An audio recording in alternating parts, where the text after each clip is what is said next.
बदनाम कई के हमरा ये गोरी हो गईलू मशहूर।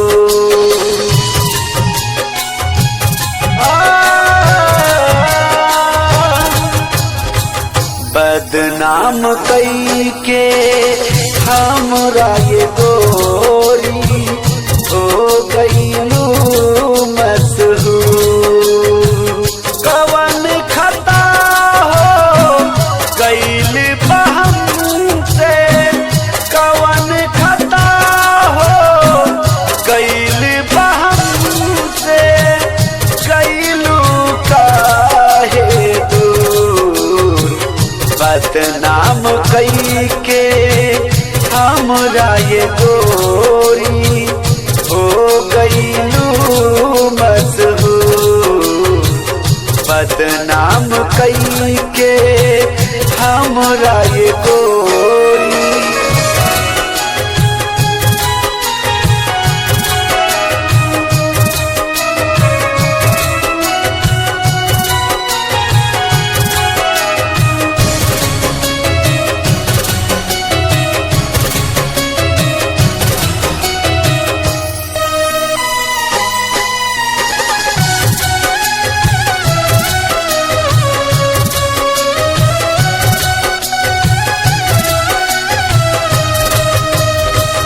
प्यार के गंगा बहत रहेला, जब हम दोनों मिलते थे।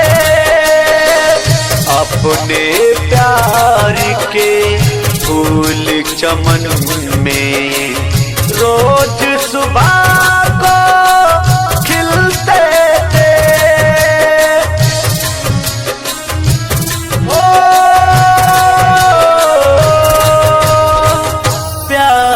के गंगा बहत रहेला, जब हम दोनों मिलते थे। अपने प्यार के फूल चमन में रोज सुबह को खिलते थे। सब कुछ लूट के हमरा ये गोरी कई देहलू मजबूर। बदनाम कई के हमरा ये गोरी हो गईलू मशहूर। बदनाम कई के हमरा ये गोरी हो गईलू मशहूर।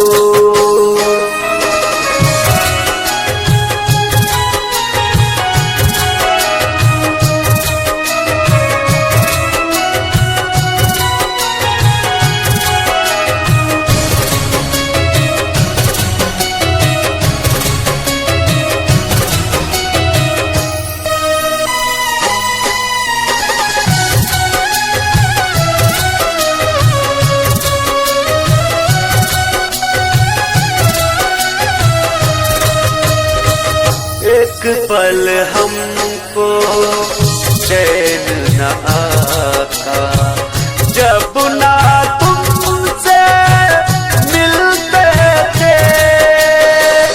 अपनी कहानी रांझा के जैसा हर पन्ने पर लिखते थे।